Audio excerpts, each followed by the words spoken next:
Hadirin yang kami hormati, marilah kita ikuti acara utama kita pada hari ini, yaitu bedah buku Kolonisasi Cina terhadap Dunia Islam dan Genosida Uighur, yang akan disampaikan oleh Bapak Abdul Hakim Idris melalui telekonferensi dan akan didampingi oleh Bapak Imam Sofyan.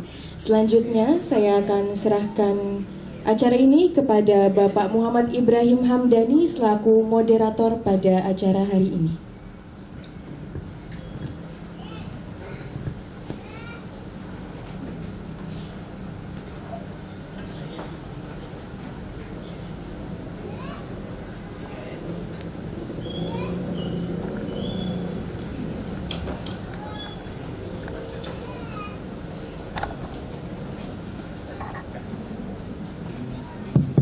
Ya, Bismillahirrahmanirrahim. Assalamualaikum warahmatullahi wabarakatuh. Terima kasih Bapak dan Ibu atas kehadirannya di acara diskusi dan bedah buku Kolonisasi China terhadap Dunia Islam dan Genosida Uighur. Alhamdulillah bersama kita telah hadir sejumlah narasumber, antara lain Bapak Abdul Hakim Idris. Beliau adalah penulis buku ini, Kolonisasi China terhadap Dunia Islam dan Genosida Uighur, dan nanti akan memberikan hadir melalui Zoom lewat video daring. Kemudian juga alhamdulillah sudah hadir juga bersama kita Bapak Imam Sofyan. Beliau adalah penerjemah buku ini, jadi dari bahasa Inggris diterjemahkan ke bahasa Indonesia. Kemudian yang nanti juga ada, satu lagi Bapak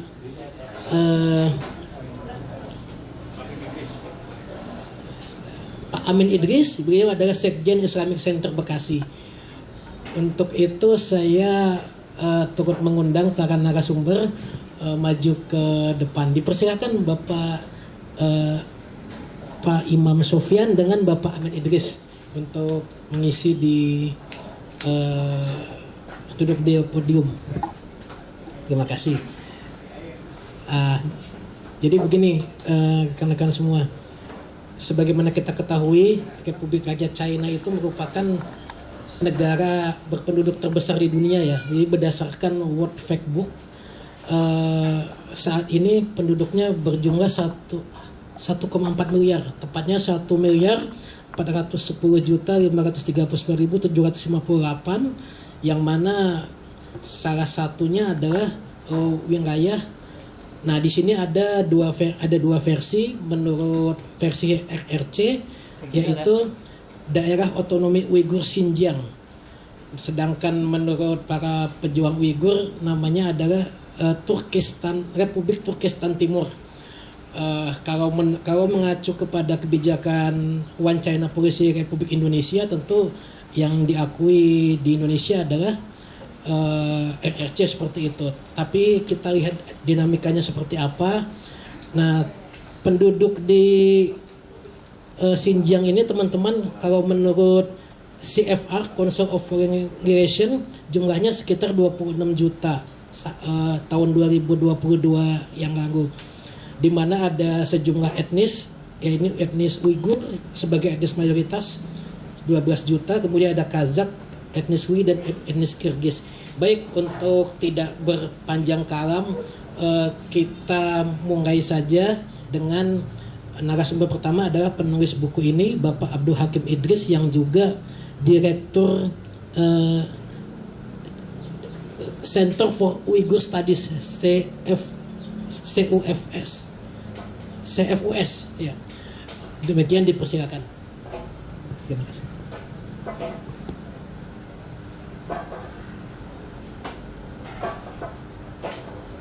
Sofyan, baik, karena ada sedikit kendala teknis dari beliau Bapak Abdul Hakim Idris, maka kita langsung saja ke narasumber kedua ya, yakni langsung penerjemah bukunya nih yang sudah hadir bersama-sama kita, yakni Bapak Imam Sofyan. Ya, untuk itu dipersilakan Pak. langsung saja memberikan materinya. Terima kasih, Pak. Terima kasih. Mohon izin, Ustaz. Assalamualaikum warahmatullahi wabarakatuh.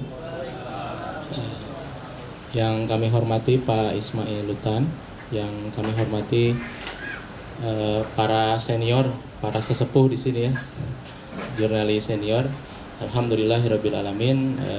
Pada hari ini kita diberikan nikmat sehat, nikmat iman dalam keadaan saum di bulan Ramadan. Mudah-mudahan berkumpulnya kita di sini menjadi amal soleh bagi kita semuanya dan memberikan manfaat bagi seluas-luasnya umat Islam, khususnya di Uighur. Yang pertama, saya disclaimer dulu ini Pak Amin ya, dan para senior di sini. Ini saya benar-benar penerjemah buku ya, jadi bukan ahli di bidang hubungan internasional atau diplomasi atau apapun itu yang berhubungan dengan kehidupan hubungan antar negara dan seterusnya gitu ya. Jadi saya alumni pesantren Persis, S1 dulu di jurusan Sejarah Islam di UIN Jogja, kemudian S2 di Universitas Gadjah Mada, sekarang sedang menempuh S3 di Universitas Islam Indonesia Internasional di Cisalak, di Depok, Pak. Jadi sehari-hari saya di pesantren di Garut ngajar dan begitu saja gitu ya. Jadi saya ordinary people gitu ya. Jadi biar ekspektasinya tidak terlalu tinggi begitu ya Pak ya. Apalagi saya masih muda begitu. Hanya kapasitasnya sebagai penerjemah.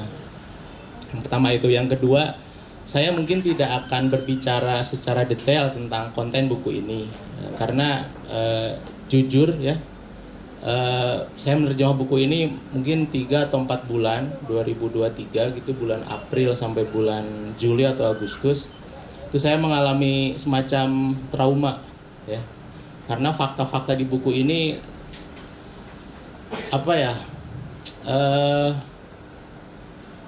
kalau kata orang Sunda maknya gitu ya, maknya tuh emang bener begitu ya, terlalu tragis untuk jadi sebuah kenyataan gitu.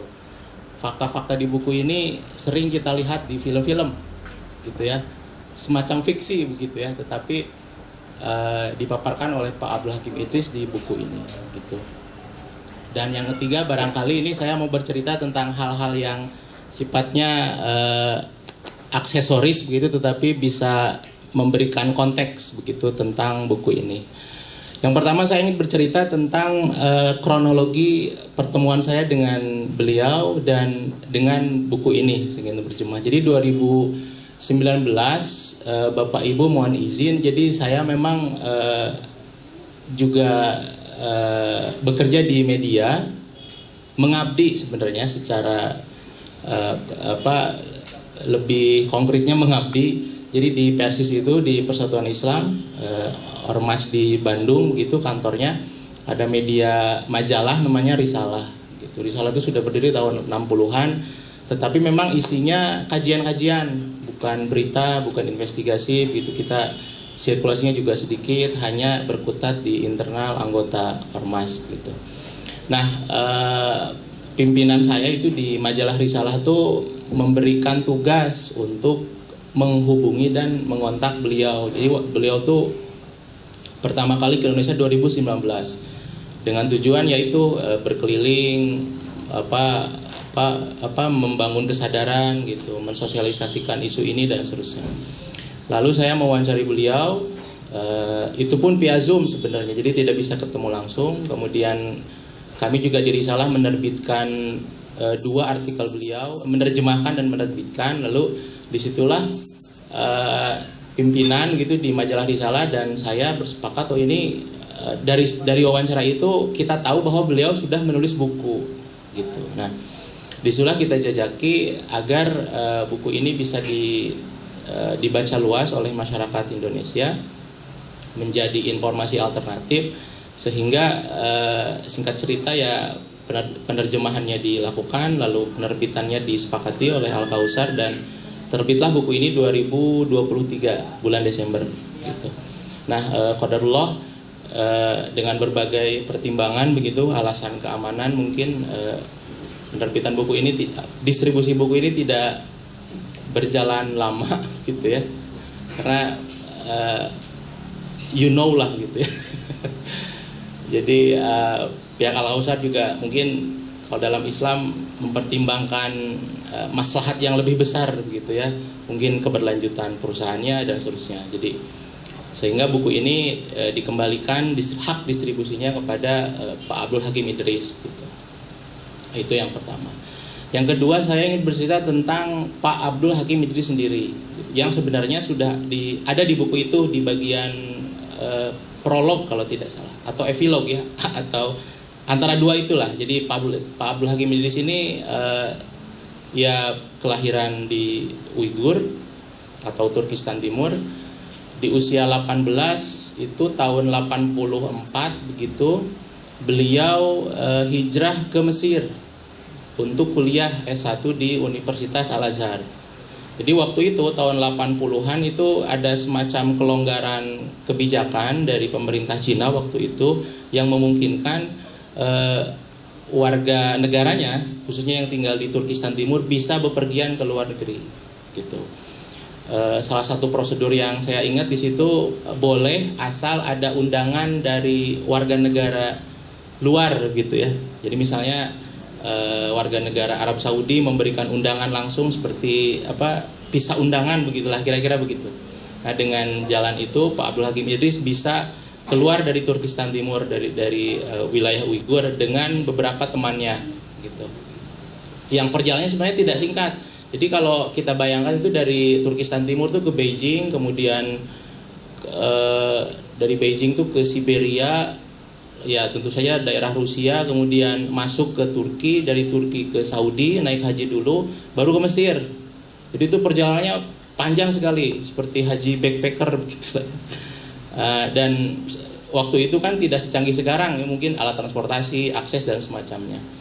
Akhirnya Pak Abdul Hakim Idris selesai kuliah S1 di Al-Azhar tahun 89 kalau tidak salah, atau 89 atau 90.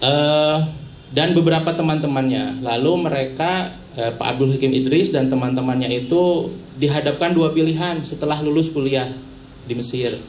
Pulang kampung ke Turkistan Timur dengan dua kemungkinan, ditangkap atau ikut pemerintah gitu ya.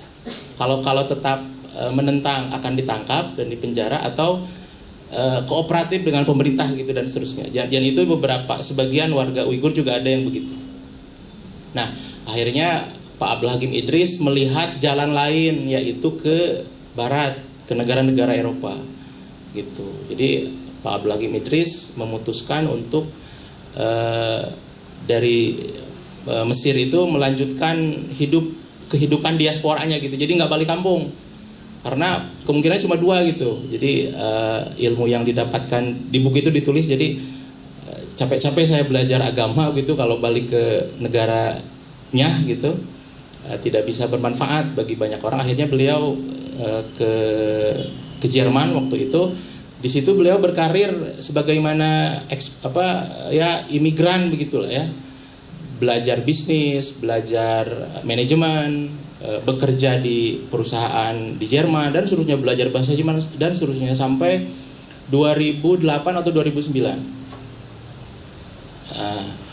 Lalu sejak itu dari situ beliau lalu hijrah atau melanjutkan diasporanya, nggak balik kampung nih ya, melanjutkan diasporanya ke Amerika sampai sekarang, dari 2009 kalau tidak salah. Nanti bisa dikoreksi kalau keliru, sampai sekarang gitu. Jadi saya sendiri sebenarnya terlepas dari fakta yang ada gitu yang di buku itu, saya melihat gitu ya, dari sisi kemanusiaan, kehidupan diaspora ini tidak mudah gitu ya, karena harus meninggalkan kampung halaman dengan pertimbangan keamanan, mempertahankan hidup, mempertahankan keyakinan, agama dan seterusnya, itu bukan hal yang mudah. Dan yang dialami Pak Abdul Hakim Idris ini dialami oleh hampir puluhan ribu bangsa Uighur gitu. Mereka harus meninggalkan kampung halamannya dengan pertimbangan